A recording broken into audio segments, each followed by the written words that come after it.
In 1980, Nikon introduced the F3, and 40 years later, I purchased one in 2020. And now that I've had it for 5 years, how has it held up? Well, it has held up because I've kept it for those 5 years, and I intend to keep it for many more. But in the words of an insistent young child, why? Released in 1980 and manufactured until 2002, the F3 had an incredible run as one of the best manual 35mm cameras ever made. Even after 45 years since its release, it's still an absolute joy to use. Now, this particular F3 was manufactured in 1991 alongside me, and it's also in much better nick than I am. But since buying it in 2020, it has been around the world with me and has never given me any trouble. It was also the first film camera where I actually spent more money to get a known good one in near mint condition. And it was worth getting a near mint one because the F3 is just a work of art to look at. Styled by Giugiaro with those sharp lines and clean curves, it just looks amazing. But it's the iconic red stripe that is probably the most striking feature, which is still on Nikon cameras to this day. So if you pick up an F3, you will immediately notice that it is a beastly, high quality brass electromechanical 35mm SLR. This means that it uses electronics for the meter and for the shutter timing mechanisms. So this also means that the camera won't work without batteries, well, except for the 1/60th of a second shutter speed, which you can fire using the manual release down here on the front. Now when it comes to the actual batteries, it takes two 4LR44 batteries, which are dirt cheap and are really easy to find. And they're also so small that keeping a few spares in your camera bag is not an issue. They actually take up less space than a couple of SD cards. But a better battery option for the F3 is the two L76 batteries you can find, which are essentially just two LR44s glued together. And this means you only have one battery to keep track of, and it lasts a lot longer since it doesn't have the inefficiencies of the space between the batteries. Now I know people fear electronic cameras nowadays because the electronics can break, but when it comes to the F3, this thing is absolutely a tough, reliable camera. And I've never actually personally heard of one breaking. So you can really take those fears of electronics and just sort of yeet them. When it comes to my F3, I've actually put about 100 rolls through it now, and it's still mechanically perfect. Now, the F3 is also legendary for being smooth and lovely to operate, and I can attest to that. Everything from the overbuilt silky winder with its 11 ball bearings, to the tactility of the dials, the big bright viewfinder, and the clack of that shutter. The F3 is just perfection, apart from the information display in the meter, which we'll get to. Because of the F3's long life, it has had a lot of variants and accessories to hunt down. Everything from viewfinders to focusing screens, data backs, motor drives, auto stop film backs, and even the monstrous 250 exposure back, if you can find one. If you rock up somewhere with that 250 exposure back, that would be a hell of a statement.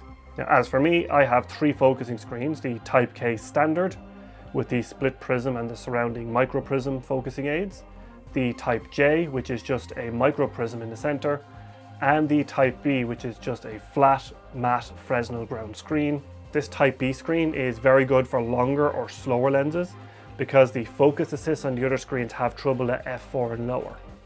Now, this is not a Nikon issue, but a physics issue. And we all know that you can't cheat physics. Above the screen, we have the big, beautiful, bright, interchangeable viewfinders with 100% coverage.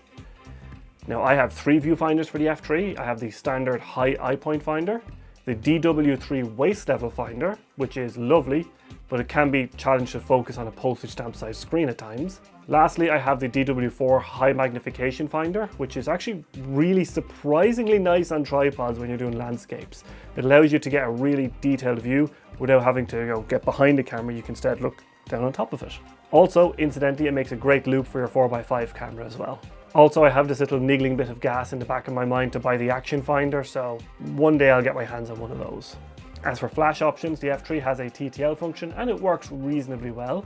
But in Nikon's infinite wisdom, they don't use a standard hot shoe. Instead, they use this proprietary attachment thing over the rewind crank. However, this is only proprietary in the mechanical sense and not in the electronic sense. so you can easily adapt it to normal flashes.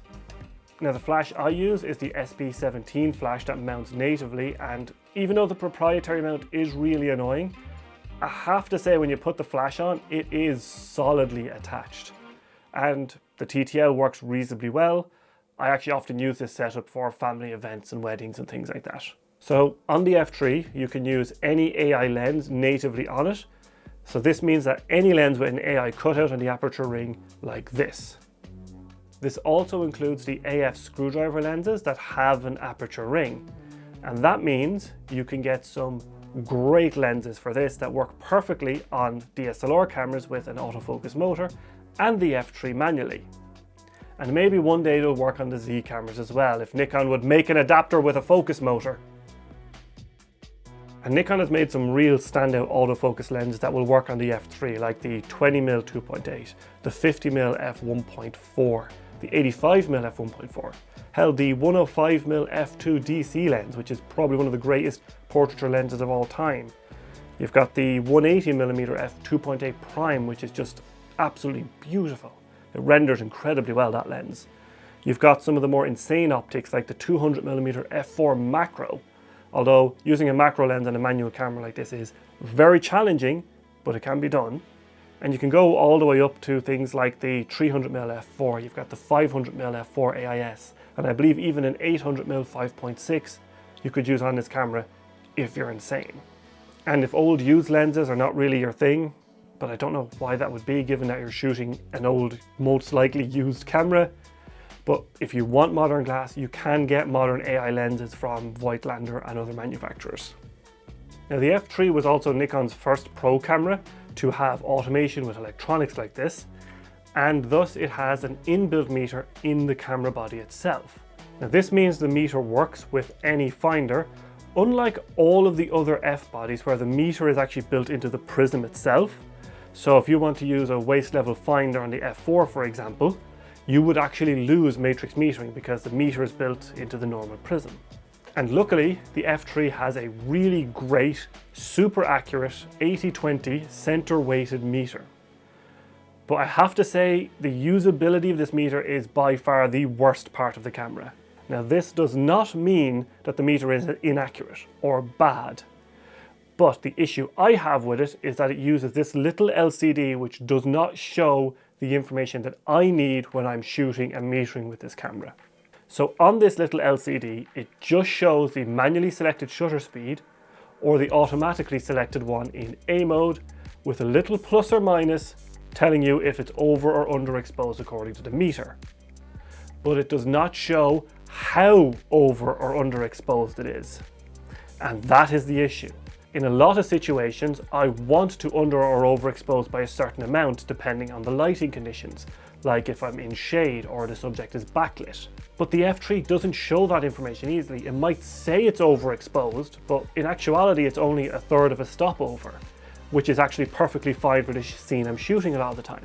But it doesn't tell me that information easily like the needle meter does on the F2 or the scale does on the F4. But because of the lack of the information in the F3, I end up having to often do this goddamn rigmarole where I have to twiddle the shutter dial up and down to see how the actual information is displaying, even though it's limited to full stops. So I might go, okay, I need to get 2/3 of a stop under. Well, if I go to 150 it's show me a little overexposed, and then if I go down one, well, now show me underexposed. So that means it's probably 2/3 of a stop, maybe I'll shoot it at an extra half stop over, but oh no, I'm limited by stops to full stops, and maybe I go another stop over, and hopefully the negative film will absorb that. So it just becomes this whole goddamn faff trying to get the exposure to where you want it or to understand where the exposure is going. Unlike when the F2, where you can just see the needle swing a little bit more to the right and you can go, okay, it's a little bit over, maybe a third of a stop. That's perfectly fine. The film will handle that. Or on the F4, it just tells you, oh, you're a third of a stop over. You're good. But the F3 doesn't voluntarily give up that information. So that is probably the biggest annoyance I have with the damn camera. But even with that meter annoyance, over the last 5 years, I have put a lot of rolls through this camera. It came with me to Japan in 2022 for 4 weeks where I put like 15 rolls through it.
lady who took the cycle trip yesterday is a teacher. Okay.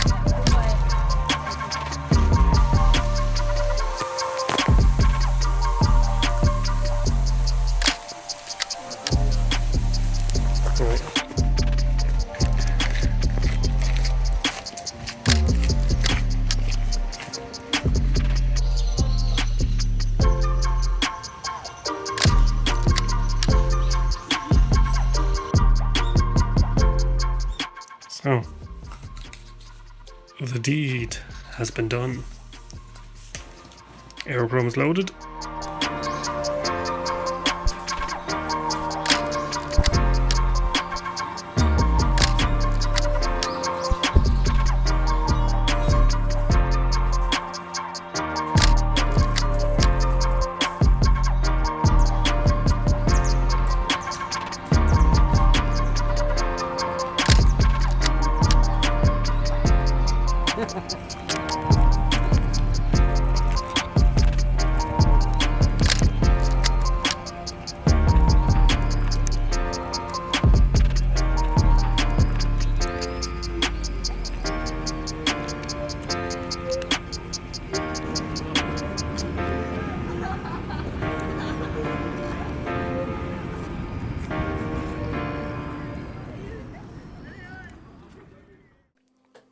It has also been to practically every wedding, family event, meet up with friends, although these events do seem to be getting further and further apart as time slowly marches on.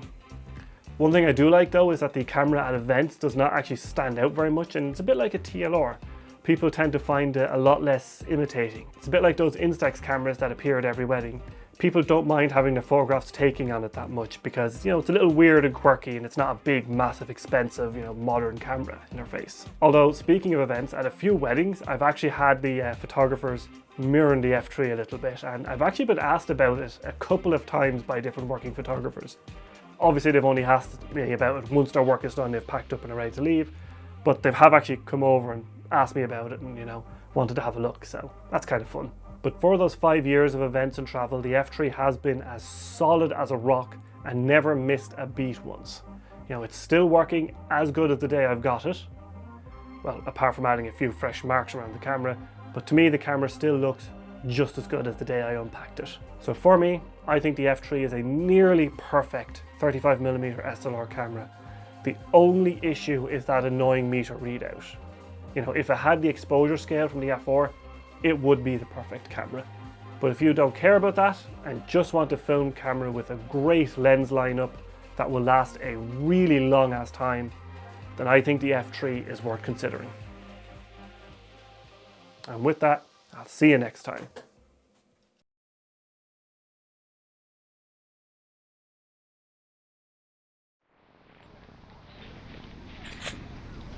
You know what that is, don't you?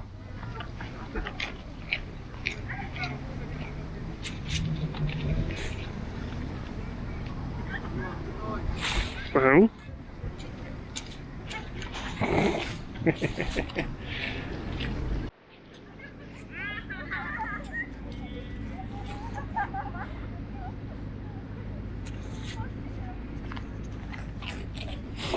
After, mister. Hey, hey, hey, hey, hey, hey, hey, hey, hey. That's my leg you're nipping.